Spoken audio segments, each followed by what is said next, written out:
The army's pulling out. Come on. So there's a brand new open world co-op zombie game on the horizon, and yes, it is State of Decay 2. Now, a lot of you probably played the first one and were dying for a co-op mode in that game. Well, we're getting that with State of Decay 2, and I've got some brand new details about how this game is kind of like playing The Walking Dead, and then also some new details about brand new zombies, and yes, how does the co-op mode work? It's kind of actually similar to Dark Souls in some ways.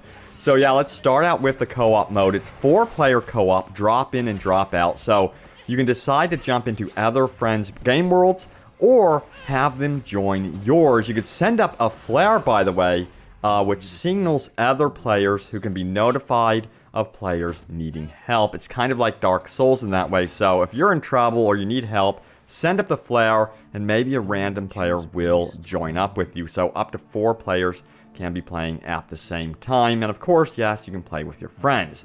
Now, there is no PvP and no friendly fire. I think a lot of us will be relieved by that one. Some of us just want to be able to play the open world and just have fun with our friends. But what about those zombies? So we do have some new zombies coming to State of Decay 2 compared to State of Decay, and these are not normal zombies.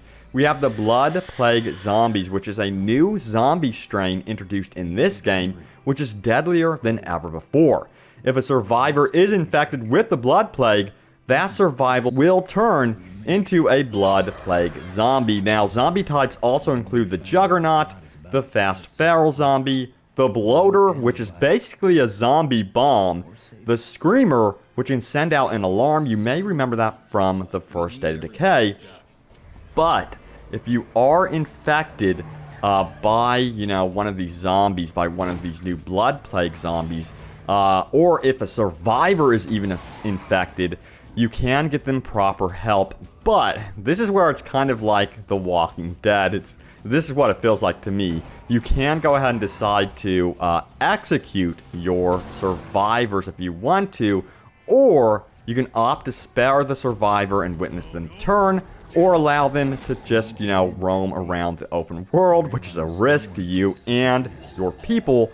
And yes, you can even exile them, but I would imagine you would run into them later down the road.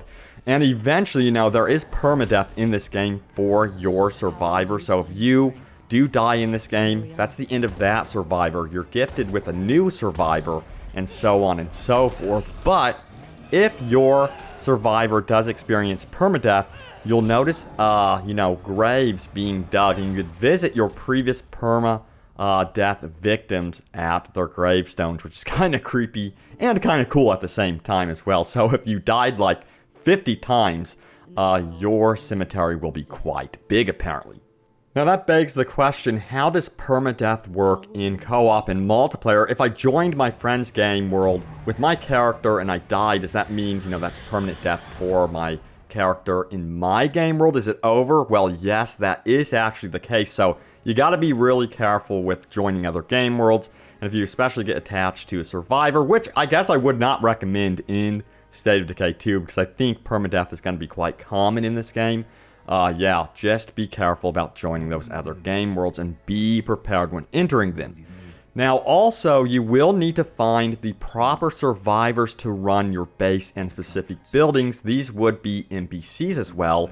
These characters will have a wide variety of personality traits, over 1,000 in total, and how they interact with one another will impact the success of your base, and also how they interact with you as well. So, you'll have to promote your most important survivors to leadership roles to take on different challenges, but you can also take on quests and goals from those leaders as well. So if you have a medical building, for example, and you need, a medic, the wise choice would be to assign a doctor that you have found out in the open world. It wouldn't make sense to assign a mechanic to the medical building, for example. So base building will also be a big part of the game. You'll be needing food, water, all sorts of stuff, shelter, and much more. And from that, you'll be building leaders, assigning roles, and then taking on quests from those leaders and trying to please everyone, which I think is going to be pretty much impossible. All the while, you'll have to defend this base camp as well. It kind of sounds pretty addicting, but even more so when we're considering that this will have multiplayer and co-op, which I am super excited about. But guys, yeah, this game is rumored to be coming out around March 31st. At least that's what it's listing on Amazon, but that's not like the official release date.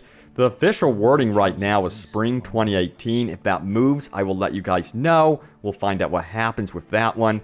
Who knows if this is going to be delayed. I'm not too sure if that's going to happen, actually, because Red Dead Redemption 2 was delayed, which gives State of Decay 2 a better chance of really getting out there and getting its name known, since it would be hopefully releasing spring 2018. But guys, thanks so much for watching. Stay tuned here to Open World Games for more State of Decay 2. I will see you next time, and soon in a zombie-infested open world.